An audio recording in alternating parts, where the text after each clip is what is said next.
Assalamu alaikum, dear learners. Welcome to you all in online class of Hazil Almiya City College. I am Sheikh Surah Hussain, Assistant Professor of English, Hazil Almiya City College, Gopalganj.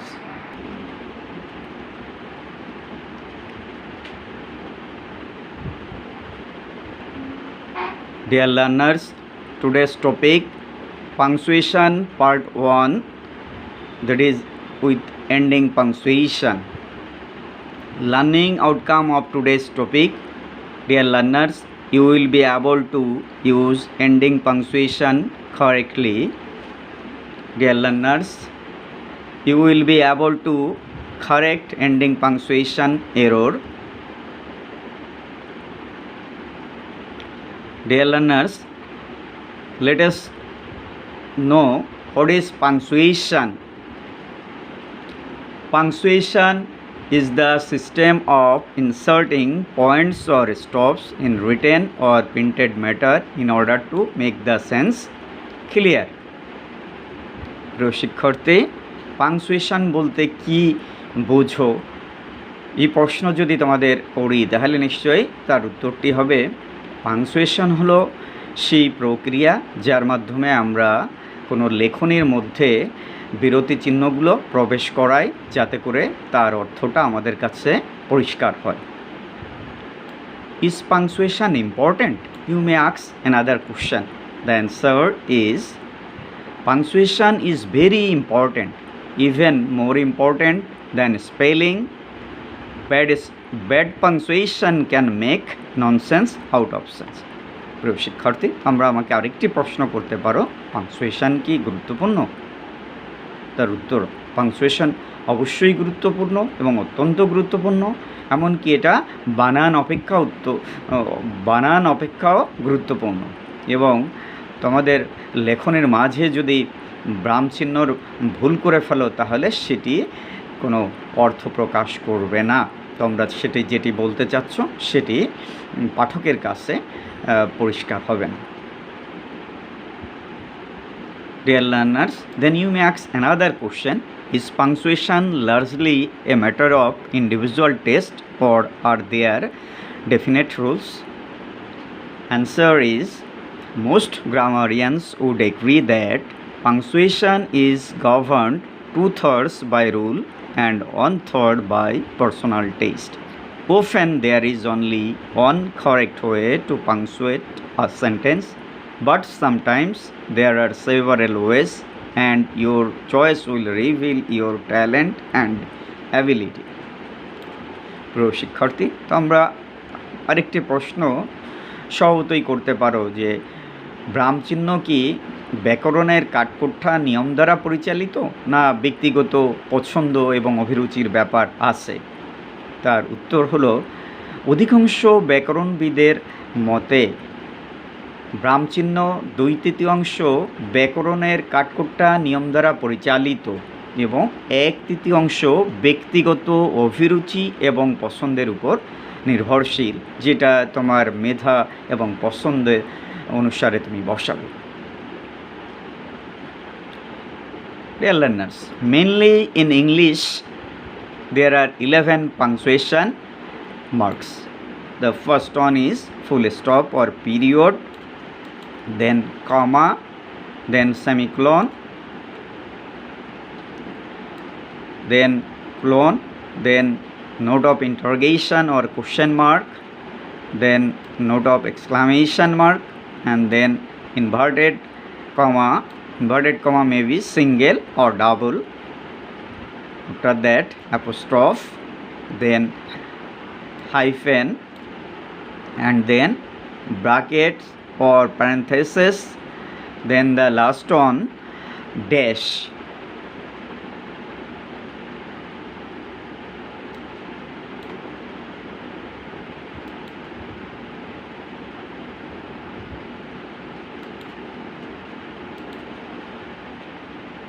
Okay, dear learners, this is full stop. This is called full stop or period.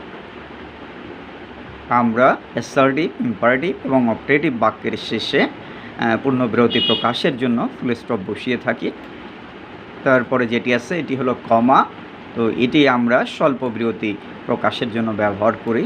তারপরে এটি হলো semicolon, তারপরে এখানে আছে ক্লন, তারপরে এখানে আছে question mark. আমরা প্রশ্নবোধক বাক্যের ইন্টারোগেটিভ সেন্টেন্সের শেষে কোশ্চেন মার্ক ব্যবহার করে থাকি। নোট অফ এক্সক্লামেশন, এখানে যে আশ্চর্যবোধক চিহ্ন বাংলায় যেটি বলে সেটি। তারপরে এখানে ইনভার্টেড কমা, এটি দুটো আছে, একটি হলো সিঙ্গেল ইনভার্টেড কমা আর একটি হলো ডাবল ইনভার্টেড কমা। যে প্রথমে ডাবল ইনভার্টেড কমা, তারপরে সিঙ্গেল ইনভার্টেড কমা। আর ইনভার্টেড কমাটা শুরুতে এবং শেষে দুটো পুরো অপশন আছে, দুটো থাকে। অ্যাপোস্ট্রোফ, এটি কমার মতো দেখতে কিন্তু উপরে বসে। আর লক্ষ্য করো যে এখানে আমাদের কমাটা ছিল হলো নিচে, একই রকম দেখতে ঠিক। কমা প্রমোশন পেলে আর কি উপরে যখন ওঠে তখন সেটি অ্যাপোস্ট্রোফ হয়, ফান করে এভাবে বলা যেতে পারে। তারপর হাইফেন, ছোট্ট করে যেটি ড্যাশকে যদি ছোট করে দিই সেটি হাইফেন হয়। তারপরে আমাদের ব্র্যাকেটস বা প্যারেন্থেসিস, এটিও দুটো করে দিতে হয়। দেখো যে এই একটি এবং পরে আরেকটি, শুরুতে এবং শেষে দিতে হয়। তো এটি হলো ছিল। আর প্রিন্টিংয়ে এখানে লেখায় ড্যাশটি ওঠে না, ড্যাশটি এই হাইপেন থেকে একটু বড় হবে আকৃতিতে, যথেষ্ট বড়, 3-4 হাইপেন যোগ করলে যেমনটা হয় তেমনটা। প্রিয় শিক্ষার্থী, পরের স্লাইডে চলে যায়। টুডেস টপিক সেটি ছিল আমাদের এন্ডিং পাংচুয়েশন, অর্থাৎ বাক্যের শেষে পূর্ণবিরতি প্রকাশের জন্য আমরা এই এন্ডিং পাংচুয়েশনটা ব্যবহার করি। The usual way of ending a sentence is with a full stop or a question mark or an exclamation mark, isn't it? সচরাচর আমরা বাক্যের শেষে হয় ফুল স্টপ ব্যবহার করব, অথবা কোশ্চেন মার্ক ব্যবহার করব, অথবা আশ্চর্য চিহ্ন ব্যবহার করে থাকি। এছাড়া অন্য কোনো পাংচুয়েশন মার্ক কিন্তু আমরা বাক্য শেষে ব্যবহার করি না। আর এগুলো পূর্ণ বিরতি প্রকাশের জন্যই আমরা ব্যবহার করে থাকি।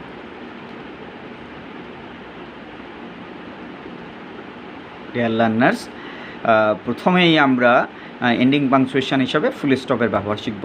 ইউজ অফ ফুল স্টপ, এই যে এখানে ব্র্যাকেটের মধ্যে দেখছি ছোট করে দিয়েছি ফুল স্টপ, আমি সিলেক্ট করেছি একটি ডটের মতো ফুল স্টপ, পিরিয়ড বা এটাকে ডটও বলা হয়ে থাকে অনেক সময়। রুল নাম্বার 1, অ্যাসার্টিভ, ইম্পারেটিভ এবং অপটেটিভ সেন্টেন্সের শেষে পূর্ণ বিরতি প্রকাশের জন্য ফুল স্টপ বসে। Dear learners, at the very end of assertive, imperative and optative sentence, full stop is used in order to mean complete rest.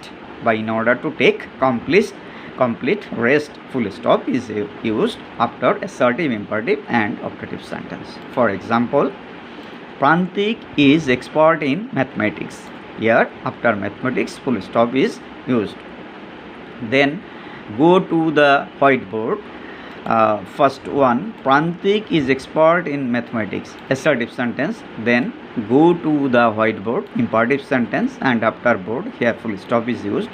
Then may Allah bless you, this is an optative sentence, and after this, after you, full stop is used. So প্রিয় শিক্ষার্থী, আমরা জানলাম যে assertive, imperative এবং optative এই 3 ধরনের বাক্যর শেষেই আমরা পূর্ণবিরতি প্রকাশের জন্য ফুল স্টপ ব্যবহার করব। তোমরা জানো যে ইম্পারেটিভ সেন্টেন্স যে এখানে ভার্ব দিয়ে শুরু হয়েছে, আর সাধারণত মে দিয়ে শুরু হয় আমাদের optative sentence, may Allah bless you, may you live long ইত্যাদি। আর যে কোনো বিবৃতিবাচক বাক্য যেটি অ্যাসার্টিভ হোক, অ্যাফার্মেটিভ হোক আর নেগেটিভ হোক, সেটি সাধারণত অ্যাসার্টিভ বাক্য এবং তার শেষে আমরা ফুল স্টপ ব্যবহার করে থাকি। রুল নাম্বার 2, আফটার অ্যাব্রিভিয়েশন বা কোনো ওয়ার্ডের সংক্ষিপ্ত রূপ প্রকাশ করতে ফুল স্টপ ব্যবহৃত হয়, অর্থাৎ ফুল stop is used after abbreviation. For example, B.A, U dot, তোমাদেরকে এটা ওভাবে পড়তে হবে না, পড়তে হবে BA, UK, BSc, mister, missus, PhD, doctor, MBBS, colonel ইত্যাদি। প্রিয় শিক্ষার্থী, এখানে লক্ষ্য করো যে কটি বর্ণ আছে, দেখো আমি ক্যাপিটাল দিয়ে লিখেছি শুরুতে এবং তারপরে ডট দিয়েছি। প্রত্যেকটি ক্যাপিটালের প্রত্যেকটি আমরা যে অ্যাব্রিভিয়েশন লিখবো যে শব্দগুলো নিয়ে আসলে যে কয়টি শব্দ আছে প্রত্যেকটা শব্দের স্টার্টিং বর্ণ এবং সেটি ক্যাপিটাল করে লিখতে হয় এবং যে কয়টি বর্ণ মিলে সেই কয়টি ডট দেখো B bachelor of arts B dot A dot then UK United Kingdom United Kingdom U dot K dot then bachelor of science B dot SC এখানে এস বড় হাতের সি ছোটো হাতের এই বড়ো হাত আর ছোটো হাত দুটোর পরে এসসির পরে ডটটি আছে মিস্টার এম বড় হাতের আর ছোটো হাতের দুটো মিলে একত্রে ডট মিস্টার দেন একইভাবে এখানে মিসেস আছে এখানে পিএইচডি ডক্টর অফ ফিলোসফি পিএইচের পরে একটি ডট আছে এবং ডির পরে একটি ডট আছে এখানে পিটা ক্যাপিটাল এইচটা ছোটো হাতের এবং পিএইচের পরে দুটো মিলে একটি ডট আছে তারপরে এখানে ডক্টরের পরে একত্রে ডট আছে তারপরে এখানে MBBS bachelor of medicine and bachelor of surgery একইভাবে এফসিপিএস হতে পারে বিআরটিসি হতে পারে এনিথিং তো যে কয়টি বর্ণ লক্ষ্য করো সব ক্যাপিটাল এবং তারপরে ডট আছে M dot B dot S dot তারপরে যেটি আছে কর্নেল এটা অনেকটা ইনিশিয়ালের মতো সিওএল আর ডট কর্নেল এখানে COLONEL কর্নেল ডিয়ার লার্নার্স এখানে তোমাদের জন্য আমি একটা নোট দিয়ে রেখেছি after initials full stop is used এই যে অ্যাব্রিভিয়েশনের মতোই ইনিশিয়ালটাও যে ইনিশিয়ালটা হলো প্রথম থেকে বর্ণগুলো যে কোনো শব্দের প্রথম বর্ণগুলো নিয়ে তারপরে বাকিগুলো মিসিং রেখে ওখানে ডট দিয়ে ইনিশিয়ালটা করা হয় যেমন এখন প্রফেসরের জন্য PROF দিয়ে ডট ব্যবহার করা হয়েছে একইভাবে জানুয়ারি একটি মাসের নাম তার JN দিয়ে ডট ব্যবহার করা হয়েছে একইভাবে প্রেসিডেন্ট যেন সেই প্রেসিডেন্টের PRES দিয়ে ডট ব্যবহার করছে এমনিভাবে লেখা হয় প্রেসিডেন্ট সংক্ষিপ্ত আকারে ইনিশিয়াল আকারে আবার যেটি আমরা যে পড়ছি অ্যাব্রিভিয়েশন সেই অ্যাব্রিভিয়েশনটাকে যদি ইনিশিয়াল আকারে লিখি দেখো ABBR সংক্ষেপে একটা নেওয়া হয়েছে শুরু থেকে এবং তারপরে ডট দেওয়া হয়েছে এবং অ্যাপ্রক্সিমেটলি কাছাকাছি যার ইংরেজি সেখানে অ্যাপ্রক্স দিয়ে ডট ব্যবহার করা হয় এবং অ্যাপার্টমেন্ট এখানে দেখো APT দিয়ে ডট ব্যবহার করা হয়েছে তাহলে এমনিভাবে কিন্তু আমরা অ্যাব্রিভিয়েশন এবং ইনিশিয়াল সম্পর্কে জানলাম যেগুলোর পরে আসলে ফুল স্টপ ব্যবহার করা হয় এবং আসলে এই জায়গায় ফুল স্টপ না পড়ে আমরা ডট পড়ব যেহেতু ফুল স্টপটা আমরা বাক্য শেষে পড়ি আর এটি কিন্তু বেশ কয়েকটি দিচ্ছি এবং মাঝেই দিচ্ছি B ডট A এমনিভাবে আর পড়ার সময় পড়ব BA UK BSc mister missus PhD doctor MBBS colonel professor January এমনিভাবে আমরা শিখব এখানে অ্যাপ্রক্স AFT ABBR এমনিভাবে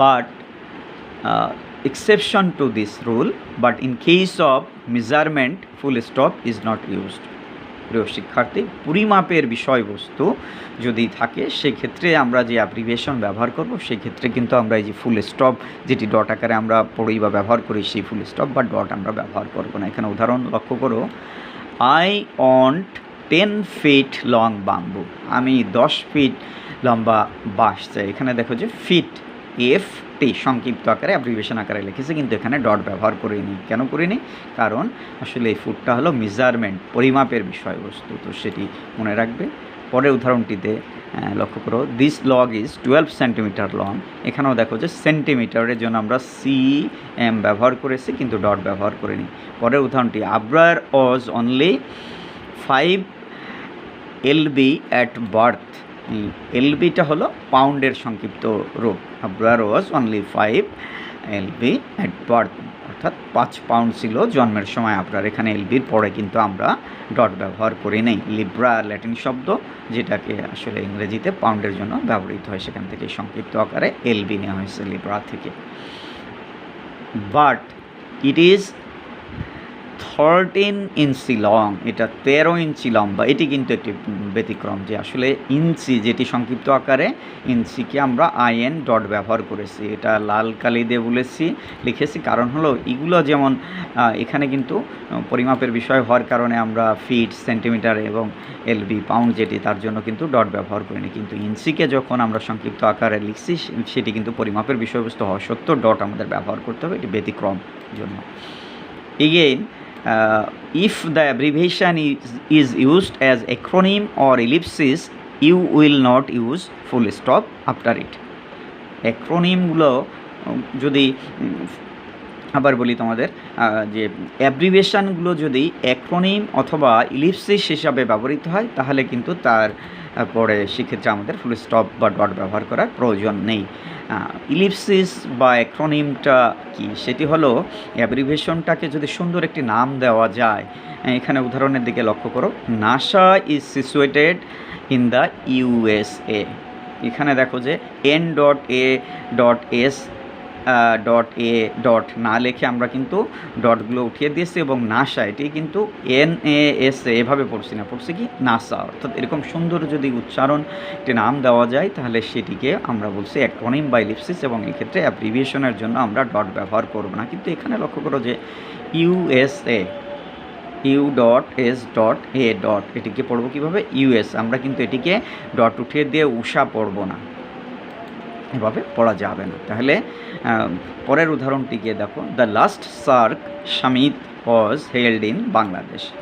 গত সার্ক সামিটটা বাংলাদেশে অনুষ্ঠিত হয়েছিল। তো এখানে সার্ক আমরা পড়ছি না SAARC, আমরা পড়ছি কি সার্ক, সুন্দর একটি নাম। সুতরাং এক্ষেত্রে আমরা ডট বা ফুল স্টপ ব্যবহার করব না। সাম আদার অ্যাক্রোনিম, অন্যান্য অ্যাক্রোনিম যেগুলো সাধারণত আমাদের পরীক্ষা আসতে পারে বা ব্যবহৃত হয়। দেখো যে ব্রাক একটি এনজিও বা সংস্থার নাম, তারপরে ইউনেস্কো, ইউনিসেফ জাতিসংঘের বিভিন্ন আন্তর্জাতিক সংস্থা, এইডস, ন্যাটো, ফাও ইত্যাদি, এটসেট্রা হলো ইত্যাদি। তাহলে যে ফাও, ফুড অ্যান্ড এগ্রিকালচার অর্গানাইজেশন, এগুলোকে আমরা FAO পড়বো না, NATO পড়বো না, ন্যাটো পড়বো, এইডস পড়বো, ইউনিসেফ পড়বো, ব্রাক পড়বো, ইউনেস্কো পড়বো। তাহলে যেগুলোকে সুন্দর নাম দেওয়া যায় সেই সব ক্ষেত্রে অ্যাব্রিভিয়েশনের ক্ষেত্রে আমরা ডট বা ফুল স্টপগুলো ব্যবহার করবো না, এই একটি বিষয়। তবে এই যে USA, UK, SSC, HSC ওসব ক্ষেত্রে আমরা ব্যবহার করবো। আরেকটি হলো যেখানে পরিমাপের বিষয়বস্তু সেখানে যে ফিট, সেন্টিমিটার, পাউন্ড ইত্যাদির ক্ষেত্রে দিব না, তবে ইঞ্চির ক্ষেত্রে সংক্ষিপ্ত যখন করব তখন কিন্তু আমরা অ্যাব্রিভিয়েশন ব্যবহার করব। পরের স্লাইডে চলে যাই। Rule 3, rule number 3, some Times a sentence may consist of only a single word even though you should use full stop after that. অনেক সময় কিন্তু তোমরা একটি মাত্র শব্দ দ্বারাও বাক্য পেতে পারো, অর্থাৎ ভাব, সেখানে মনের ভাব প্রকাশিত হতে পারে, সেক্ষেত্রে তোমাদের অবশ্যই ফুল স্টপ দিতে হবে। এখানে আমি একটি সিচুয়েশন দিয়ে রাখছি বেশ কিছু বাক্য ব্যবহার করে, লক্ষ্য করো। আই ওয়ান্ট টু গো, আমি যেতে চাই। No, full stop. Sit down, full stop. You can't go till you have finished your tea, full stop. প্রিয় শিক্ষার্থী, তোমরা যখন পরীক্ষাতে পাংচুয়েশন টেস্টটা পেয়ে থাকো সেটি সাধারণত ডায়লগ আকারে থাকে, সেখানে বেশ কিছু কথোপকথন বা এরকম সিচুয়েশন থাকে। এখানে দেখো যে দুজনের মধ্যে কথা হচ্ছে, একজন হলো হোস্ট আর একজন হলো গেস্ট। গেস্ট বলছেন যে আই ওয়ান্ট টু গো, আমি যেতে চাই, ফুল স্টপ। হোস্ট কী বলছেন, নো, না যাওয়া যাবে না। সুতরাং এখানে নোর পরে ফুল স্টপ। তারপরে তিনি কি বলছেন, সিট ডাউন, বসো, এবং হোস্ট কি বলছে, বসো, তাকে বসতে বলেছে সেই গেস্টকে। গেস্ট এখানে আরও কি বলছে, you can't go till you have finished your tea, তুমি তোমার চা শেষ না করে যেতে পারবো না। এই সব এই বাক্যটি এটিও হোস্ট বলেছেন, এটিও হোস্ট বলেছেন, এবং প্রথম এটিও কিন্তু হোস্ট বলেছেন। পরের তিনটি হোস্ট বলেছেন, আর প্রথমটি হলো যিনি আগন্তুক বা গেস্ট, তিনি বলেছেন তিনি যেতে চান। তাহলে খবর এই সিচুয়েশনে নূর পরে কিন্তু কমা হবে না, এখানে ফুল স্টপ ব্যবহৃত হবে। তো এই ব্যাপারটি প্রশ্ন যখন আমরা আলোচনা করব কোশ্চেন মার্ক, সেখানেও দেখবে যে ওই একটি মাত্র বাক্য হোয়াট, হোয়েন, হাউ ইত্যাদির, হোয়াই ইত্যাদি সিচুয়েশনের কারণে কিন্তু একটি মাত্র শব্দ দ্বারাও বাক্যে প্রকাশিত হতে পারে, তারপরে কিন্তু আসলে ওরকম কোশ্চেন মার্ক বসতে পারে। সেক্ষেত্রে সেগুলোকে আমরা ইলিপ্টিক্যাল কোশ্চেন বলবো। আচ্ছা, তাহলে আমরা এখানে জানলাম একটি মাত্র শব্দও কিন্তু ফুল স্টপ হয়। এখানে বেশ কয়েকটি দেওয়া আছে, তার মধ্যে ইটি কিন্তু একটি মাত্র শব্দ এবং তারপরে ফুল স্টপ ব্যবহৃত হচ্ছে। পরের স্লাইডে যাই। তো let us now discuss on use of question mark. এখন আমরা জানব কি করে প্রশ্নবোধক চিহ্ন সেটি কোথায় কোথায় আমরা ব্যবহার করব। Rule number 1, after interrogative sentence or direct question mark is used. প্রিয় শিক্ষার্থী, ইন্টারোগেটিভ যে বাক্য তারপরে আমরা প্রশ্নবোধক চিহ্ন বসাবো, অথবা ডাইরেক্ট কোশ্চেন যদি হয় সেই ডাইরেক্ট বাক্যের পরে আমরা প্রশ্নবোধক চিহ্ন বসাবো। এখানে প্রশ্নবোধক চিহ্নর আকৃতি কিন্তু যে এরকম। তো দেখো যে প্রথম উদাহরণটি, has he done it in time, question mark. Then what are you doing, question mark. Then are we near London, he asked after London, here question mark is used because এটি এই বাক্যটি এটি হলো ডাইরেক্ট ন্যারেশনের বাক্য, direct question. Then the teacher shouted who threw that pencil, এখানে who threw that pencil, এরপরে আমরা কোশ্চেন মার্ক ব্যবহার করছি। এটিও এমন একটি বাক্য যেটা ডাইরেক্ট ন্যারেশনের একটি বাক্য এবং কোশ্চেন বোঝাচ্ছে। তাহলে প্রিয় শিক্ষার্থী, এই যে এখানে অক্সিলারি ভার্ব আগে ছিল, তারপরে সাবজেক্ট ছিল, তারপরে ভার্ব ছিল, সুতরাং কাঠামোগতভাবে এটি একটি কোশ্চেন, প্রশ্নবোধক কোশ্চেন। এই জাতীয় কোশ্চেনকে আমরা ইয়েস নো কোশ্চেন বলি।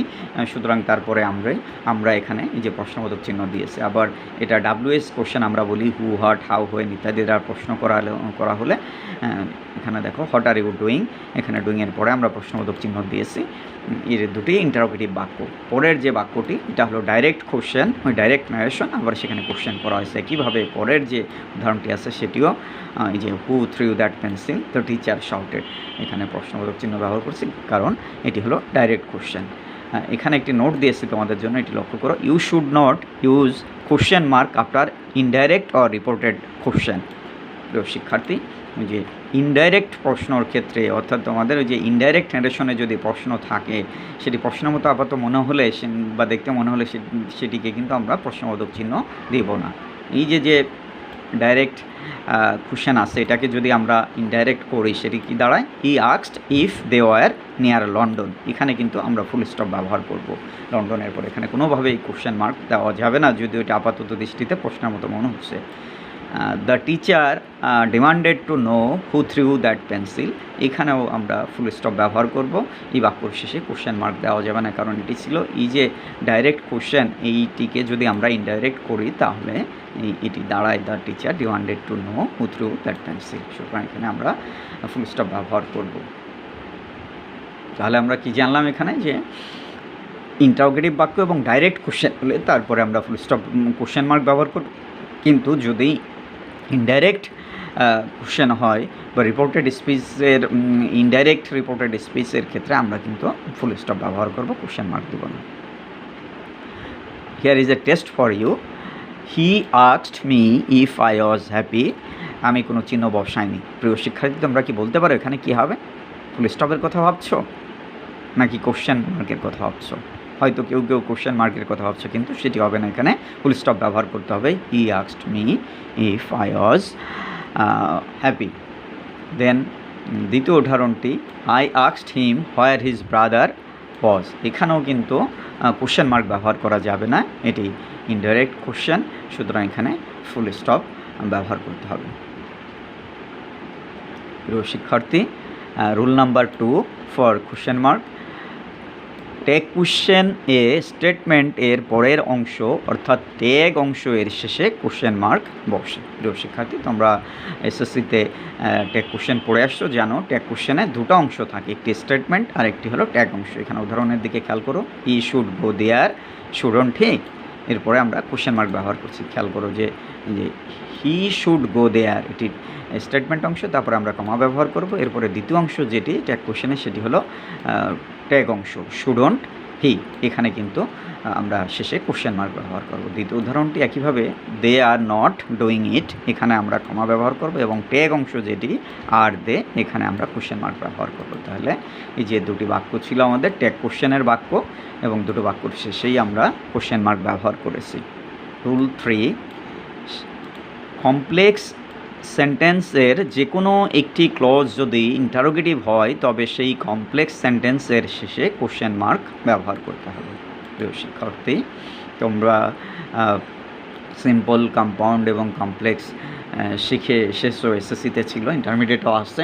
তো জানো যে কমপ্লেক্স সেন্টেন্সের সাধারণত দুটি ক্লজ থাকে, একটি থাকে সেখানে ইন্ডিপেন্ডেন্ট ক্লজ আর একটা ডিপেন্ডেন্ট ক্লজ বা সাবঅর্ডিনেট ক্লজ থাকে। তো এখানে এই বাক্যটির দিকে খেয়াল করো, can you tell me how can I help you, দুটি ক্লজ আছে, যার ক্যান ইউ টেল মি এটি হলো আমাদের ইন্ডিপেন্ডেন্ট ক্লজ এবং পরেরটি how can I help you এটি ডিপেন্ডেন্ট ক্লজ, দুটো মিলে কমপ্লেক্স সেন্টেন্স। এবং যেখানে প্রথম অংশ যেটি আমি আন্ডারলাইন করে রেখেছি এখানে কিন্তু অক্সিলারি ভার্ব আগে আছে ক্যান, তারপরে ইউ আছে, ক্যান তারপরে ভার্ব আছে, সুতরাং এটি কিন্তু কোশ্চেন ফর্মেটে আছে। কিন্তু পরের অংশ how I can help you, এখানে লক্ষ্য করো যে ক্যানটা আগে নেই, সাবজেক্ট আই তারপরে ক্যান আছে, সুতরাং এটি কিন্তু কোশ্চেন ফর্মেটে নেই, ইন্টারোগেটিভ ফর্মেটে নেই।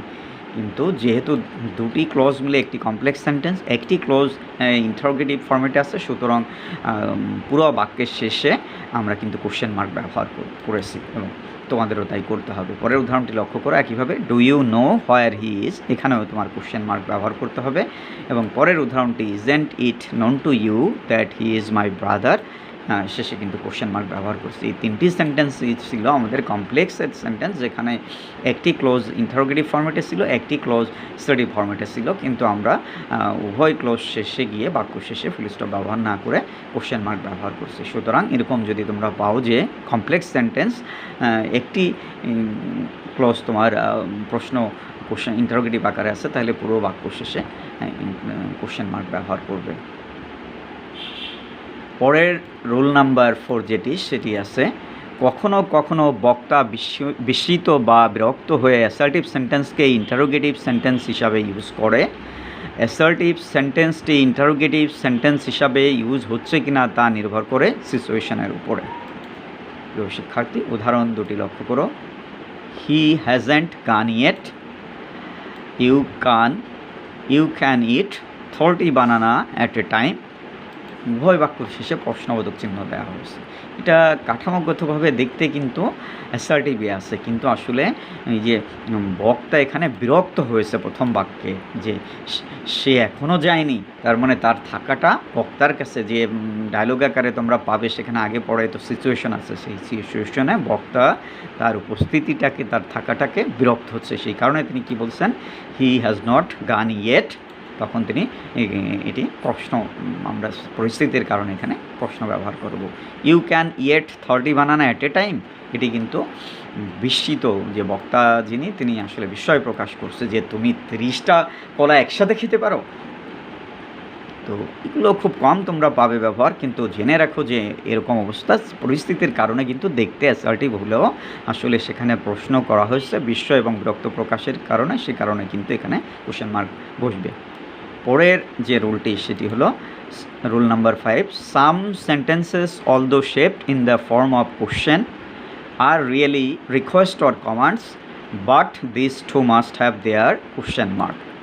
তোমরা কিছু কিছু প্রশ্ন পেতে পারো যেগুলো আসলে দেখতে প্রশ্নের যে কাঠামো সেই আকারে আছে, কিন্তু মূলত সেগুলো রিকোয়েস্ট অর্থাৎ অনুরোধ কিংবা কমেন্ট আদেশমূলক বাক্য, কিন্তু যেহেতু এগুলো কাঠামোগতভাবে প্রশ্নবোধক তাই এর শেষে কিন্তু তোমরা প্রশ্নবোধক চিহ্ন ব্যবহার করবে কোশ্চেন মার্ক। এখানে উদাহরণগুলো লক্ষ্য করো, would you please pass the butter, তুমি কি দয়া করে মাখন আমার দিকে দেবে। তো এই যে এখানে কিন্তু উড ইউ প্লিজ, এখানে অক্সিলারি ভার্ব শুরুতে আছে, তারপরে সাবজেক্ট আছে, সুতরাং কোশ্চেন ফর্মেট আছে, সেই কারণে এই বাক্যটি রিকোয়েস্ট অনুরোধ বোঝালো, বাক্যর শেষে কিন্তু আমরা ফুল স্টপ না ব্যবহার করে কোশ্চেন মার্ক ব্যবহার করেছি।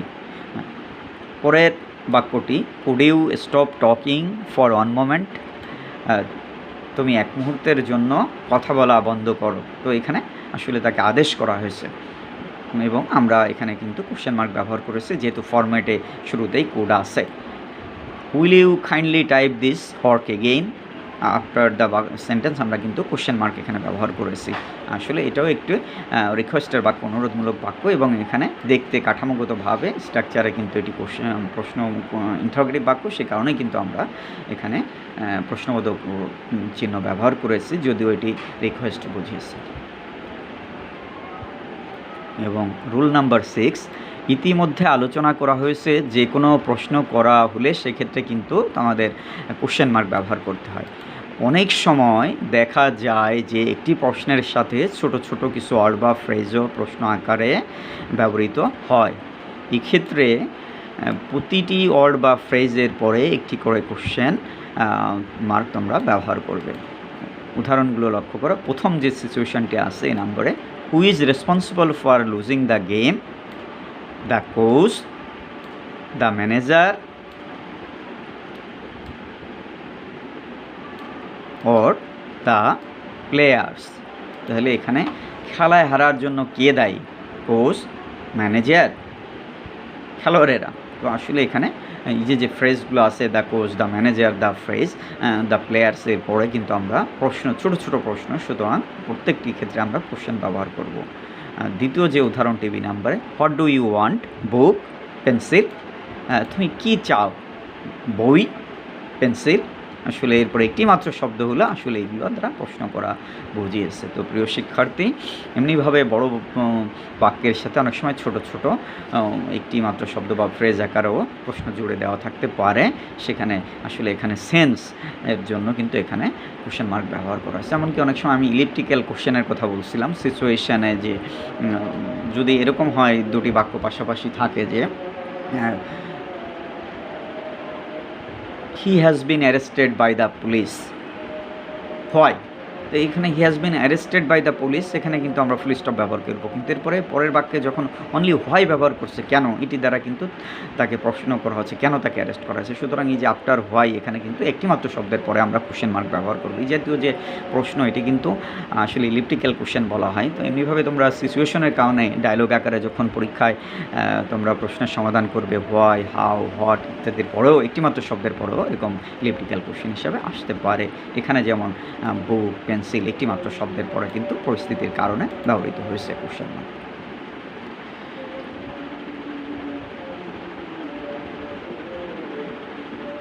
Dear learners, now let us discuss on exclamation mark.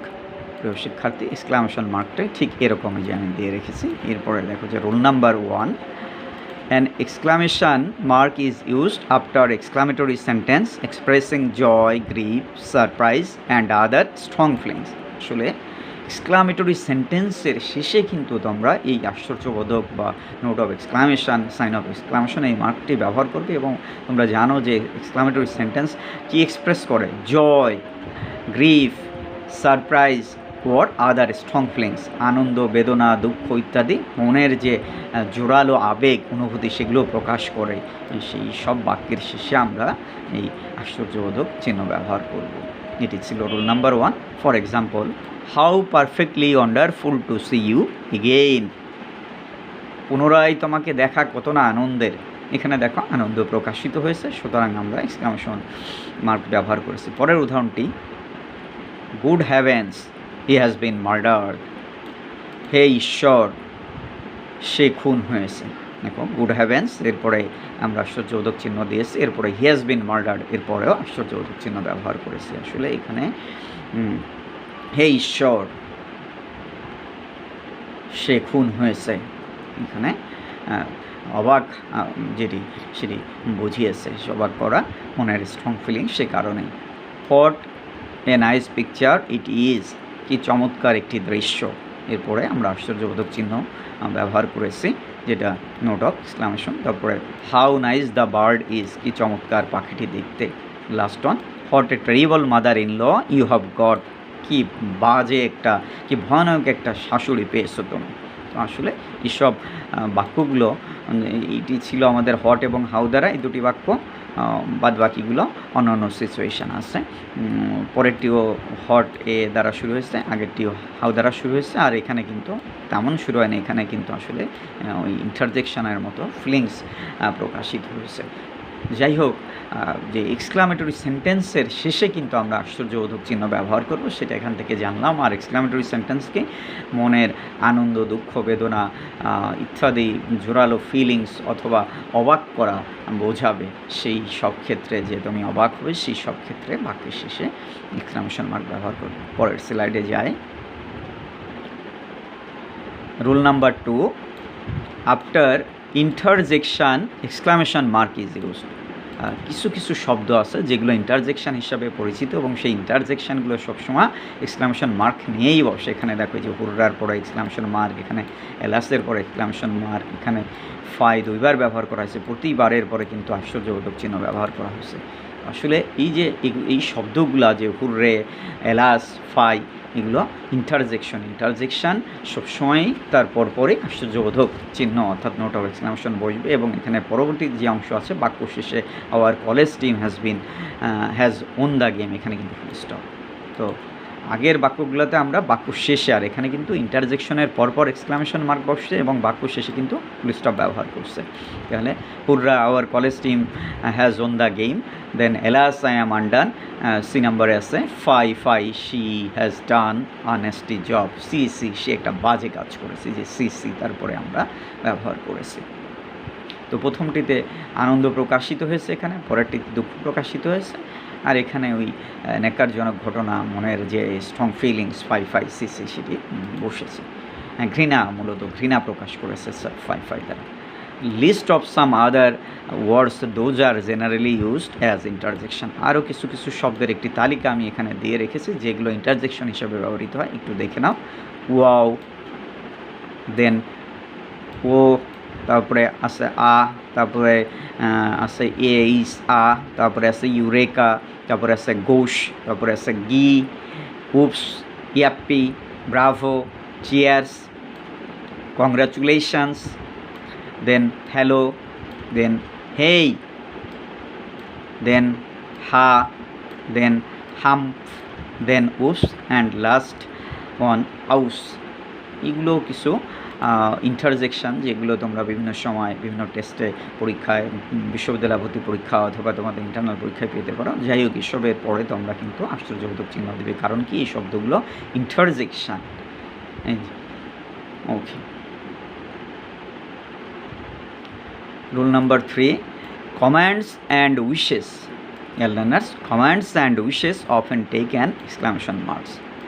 মনের ইচ্ছা কিংবা আদেশ যদি বোঝায়, অনেক ক্ষেত্রে মনের ইচ্ছা প্রকাশ করতে এবং আদেশ বোঝাতে কিন্তু আসলে এই আশ্চর্যবোধক চিহ্ন বা এক্সক্লামেশন মার্ক বসে থাকে। যেমন লক্ষ্য করো, গিভ মি দ্য কি অ্যাট ওয়ান্স, এখানে অ্যাট ওয়ান্স বসেছে, সুতরাং ফিলিংসটা জোরাল হয়েছে এবং তারপরে কিন্তু আমরা আশ্চর্যবোধক চিহ্ন ব্যবহার করেছি। তারপরে উদাহরণটি, I wish you would take your horrible face away, এখানে কিন্তু ইচ্ছা প্রকাশিত হয়েছে, যার কারণে বাক্য শেষে এক্সক্লামেশন মার্ক আমরা ব্যবহার করেছি, এবং এখানেও যে অ্যাটন্স থাকার কারণে আমরা কিন্তু এখানে এক্সক্লামেশন মার্ক ব্যবহার করেছি। এখানে strong command, give me the কি অ্যাট ওয়ান্স, স্ট্রং কমান্ড এখানে বুঝিয়েছে। Dear learners, that is all today. তোমরা ভালো থাকো এবং ভিডিওটি বারংবার দেখো এবং ভিডিওটি সাবস্ক্রাইব করো। পরের ক্লাসে দেখা হবে পাংচুয়েশন পার্ট 2তে, সেদিন আমরা ইউজ অফ কমা নিয়ে আলোচনা করব। Thank you very much.